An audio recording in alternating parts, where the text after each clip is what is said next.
Regarde sur la chaîne YouTube, je voudrais juste expliquer qu'on vient de faire une étude biblique interactive. Et donc on a créé 4 groupes qui ont travaillé sur différents versets. Je vais vous les donner. Ce que je vous propose, c'est de travailler dessus chez vous. Et puis ensuite, une fois que vous aurez travaillé dessus, vous regarderez la suite. OK? Alors les versets sont les suivants. Dans le premier groupe, c'était Genèse chapitre 1, verset 2. Et chapitre 2, verset 7. Et puis le psaume 33, verset 6. Ensuite, dans le deuxième groupe, c'est 2 passages dans Ézéchiel, 37, 1 à 10 et 36, 25 à 28. Dans le troisième groupe, c'est dans l'évangile de Jean, chapitre 3, versets 1 à 8. Et puis dans le livre des Actes, au chapitre 20, pardon, verset 22. Et puis le dernier groupe, c'était également travaillé dans le livre des Actes. Donc notez bien, Actes chapitre 1, verset 8. Ensuite 2, versets 1 à 4. 4, versets 13 à 14. 6, versets 8 à 10. 3, versets 1 à 8. Et 5, versets 1 à 4. Voilà, travaillez bien. Mettez sur pause et puis après vous reviendrez vers moi pour écouter la conclusion qu'on va travailler ensemble maintenant avec le groupe qui est présent ce soir. Alors la conclusion, on va reprendre dans chaque groupe ce qui est dit. En fait, vous avez très bien travaillé, hein. J'ai pratiquement plus rien à dire, heureusement pour vous, puisqu'il ne reste que 5 minutes. Simplement sur le premier groupe, évidemment, ce qu'il fallait noter, c'est que bien, Dieu est à l'origine de la vie dès le départ.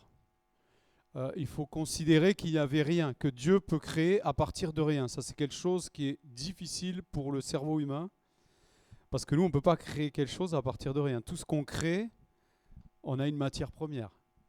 Sinon, on ne peut pas. Et donc, Dieu, lui, il crée avec rien. Donc, c'est déjà la première chose qu'on voit. Il donne la vie à toute la création, mais, comme cela a été souligné, il donne une part particulière à l'homme, ce qui va avoir pour conséquence plusieurs choses. D'abord, comme il a été dit, Dieu nous a créés à son image. Donc je crois que même encore aujourd'hui, même si, on va le voir, l'homme a été corrompu ensuite, je crois qu'il y a une part de Dieu dans chaque homme. C'est contestable. Je ne suis pas sûr d'être totalement biblique quand je dis ça, mais c'est ma conviction personnelle. Que dans chaque homme, il y a forcément une part de Dieu, puisqu'il y a le souffle. Après, voilà, la part, elle peut être minime, elle peut être grande, suivant comment on laisse Dieu venir dans sa vie.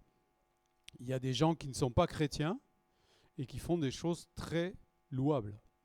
Et parfois font même mieux que les chrétiens. Et je pense que c'est cette part de Dieu qui leur fait faire. Ensuite, le fait qu'il y ait ce souffle a une conséquence tout à fait normale, c'est qu'on a besoin d'avoir une relation avec Dieu. Ça, c'est le besoin de tout homme. Et beaucoup d'hommes sont malheureux sur terre. Ils ne savent pas pourquoi. Et la raison, c'est qu'ils n'ont pas de relation avec leur Père spirituel. Tout comme un être humain qui est privé de la relation avec son Père va en souffrir. Il va y avoir un vide affectif à cause de ça. Eh bien, un être humain qui n'a pas de relation avec Dieu va souffrir. Parce que sa destinée, c'est d'avoir une relation avec Dieu, tout simplement. Quand on ne fait pas ce pourquoi on est créé, il y a un vide. Dans le deuxième groupe, vous avez travaillé sur les textes d'Ézéchiel, donc où il y a vraiment cette image extraordinaire, impressionnante, hein, d'une vallée avec des ossements desséchés, puis on voit le miracle du Seigneur qui vient recréer la vie, et comme il a été dit, attention, la vie, elle est créée qu'à la fin. C'est-à-dire que tout est reconstitué, les corps sont reconstitués, les tissus, tout est reconstitué, mais ça reste des cadavres. Au lieu d'être dispersés en miettes, ils sont redevenus des cadavres à part entière, mais ça ne change pas grand-chose. Il faut qu'il y ait le souffle. Et quand le souffle vient, alors ils peuvent se tenir debout. Et le peuple, ça représente le peuple d'Israël, hein, que Dieu veut ramener à la vie. Et en fait, on voit clairement l'effet du souffle de Dieu en nous, qui peut justement, puisque à l'origine nous avons été créés par ce souffle à son image. Vous savez que Adam et Ève ont péché, et donc la corruption est venue dans l'homme, et l'homme n'a plus été totalement à l'image de Dieu, comme il l'était au départ. Et donc, il y a toujours ce besoin de recréation, d'un souffle nouveau, de repartir sur le souffle de Dieu et non plus sur la corruption dans laquelle on est. Et Dieu va pouvoir faire cela au travers de son Fils Jésus-Christ, puisque Ézéchiel prophétise que la loi, elle ne va plus être sur les tables, mais elle va être inscrite dans nos cœurs. Ça, c'est le souffle qui permet à la loi d'être inscrite dans les cœurs. C'est-à-dire, on n'obéit plus par contrainte, on obéit parce que c'est en nous. Et c'est comme ça qu'on veut vivre, en fait. C'est pas « Oh, j'obéis à Dieu parce que j'ai peur du châtiment », ça c'est la loi. C'est « J'obéis à Dieu parce que Dieu est en moi ». C'est ma respiration de faire sa volonté. Et c'est une... comment dire, c'est quelque chose d'impensable de faire des choses qui ne lui plaisent pas. Alors bien sûr, tout ça n'est pas parfait, mais en fait, c'est l'essence quand même de la vie chrétienne. Dans l'avant-dernier groupe, c'est ce dialogue entre Jésus et Nicodème, où là aussi les choses les plus importantes ont été dites. En fait, tout ceci veut dire qu'on a besoin de plusieurs choses. On a besoin d'une nouvelle naissance. Jésus parle clairement d'une nouvelle naissance, une naissance de l'esprit. Donc il nécessite l'intervention du souffle, une nouvelle naissance qui va nous donner une nouvelle vision et de nouvelles directions, mais aussi un abandon total. Je n'ai pas osé inscrire qu'on devient esclave, parce que j'avais peur que ça choque certains. Mais on doit être esclave de l'esprit. La vraie liberté, c'est être esclave de l'esprit. Ça vous choque peut-être, moi ça ne me choque pas. Je veux être esclave de l'esprit, parce que l'esprit me conduit toujours là où il faut. Parce que l'esprit ne me fera faire que des choses bien. L'esprit me conduira toujours dans les sentiers que Dieu a préparés d'avance pour moi. Aussi, je veux vivre ce que dit Jésus, et vous avez très bien fait la relation entre le dernier verset du passage et Acte 20-22, où il est dit « Le vent souffle où il veut, tu ne sais pas d'où il vient, etc. » Donc, en fait, quand le souffle de Dieu est là, c'est plus nous qui maîtrisons notre vie. Donc, s'il y a quelqu'un qui est à ce stade-là, il peut dire « Le souffle de Dieu est en moi ». Si tu es encore accroché à tes manettes, à ton volant, à tes pédales, pour conduire ta voiture ici-bas sur terre, non, le souffle de Dieu n'a pas pris la place. Quand le souffle de Dieu prend la place, on est comme Paul, on est lié par l'esprit. Et ce qu'on fait, on le fait par l'esprit. Et même si on va vers un endroit où on n'a pas du tout envie d'y aller, je ne pense pas que Paul avait envie d'aller à Jérusalem. Il savait qu'il allait être emprisonné, qu'il a failli mourir à un moment donné, il a été sauvé de justesse. Personne n'a envie de ça. Mais quand on est lié par l'esprit, on peut aller là où on n'a pas envie d'aller. Et où on sait que peut-être on va vivre des moments difficiles, mais ce sera toujours pour la gloire de Dieu. Parce que quand on voit la vie de Paul, qu'est-ce qu'il a bien fait d'aller à Jérusalem? Même s'il y a eu la prison, même s'il y a eu les tribulations, quel ministère il a eu! Quel bien il a fait aux églises! Et puis le dernier passage, les derniers passages se trouvent dans les Actes, et en fait, tout ce qui a été énuméré est exact, mais ce que je voulais montrer au travers de ces passages, c'est qu'on rentre vraiment, en lisant ces textes et en lisant le livre des Actes en général, dans ce qu'est la vie de l'esprit. Nous sommes appelés à vivre la vie de l'esprit. Nous ne sommes pas appelés à vivre une vie humaine normale. Nous sommes appelés à vivre la vie de l'esprit.